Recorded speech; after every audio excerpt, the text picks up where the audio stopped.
the ashes and the altar.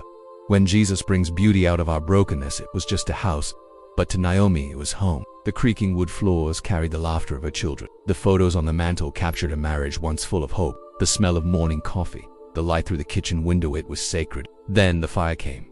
Literally. An electrical spark in the wall, a faulty wire. Within minutes the flames swallowed decades of life. All that remained was ashes. She stood on the sidewalk in borrowed clothes, watching firefighters battle smoke and memory. And though the house was gone, her real fire had started months before. Divorce, her sons, overdose, a job layoff, church felt hollow. God felt fine now. This what faith gets you, she whispered, choking back tears. But then unexpectedly someone showed up. An old neighbor from church. He brought hot coffee. No, God works all things together, speeches, presents. And over the next weeks others came. One brought blankets. Another organized a fundraiser. A retired contractor offered to help her rebuild. And slowly through community, kindness, and grace, a new home began to rise. Not just physically, spiritually. The story of Naomi isn't unique. It's the story of every soul who stood in the rubble of something they thought would last. Jesus knew we'd walk through ashes. He promised he has sent me to bind up the brokenhearted, to give them a crown of beauty instead of ashes, the oil of joy instead of mourning, and a garment of praise instead of a spirit of despair. Jesus doesn't deny our brokenness. He enters it, he heals it, and he uses it. In the Old Testament, altars were built from stone, but sometimes they were built after fire.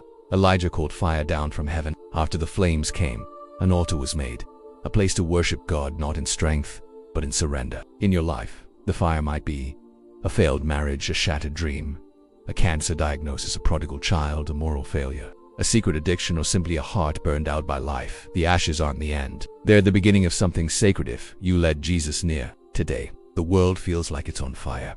Wars rage in Gaza, Ukraine, and beyond. Depression and anxiety consume teens and adults alike. Relationships crumble under pressure. Cities face homelessness and hunger. Churches shrink. Faith feels distant, and hope seems ash-covered. And still, Jesus walks among us. He's not looking for perfect people. He's looking for those willing to let him build altars out of the ashes. God never wastes pain. That failure, it can become someone else's freedom.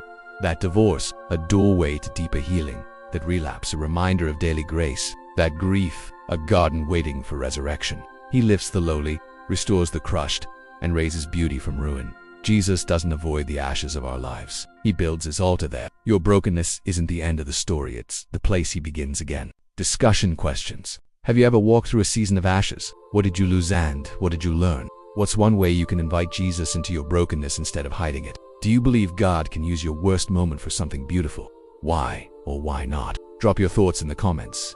Your story could help someone else rise from the ashes.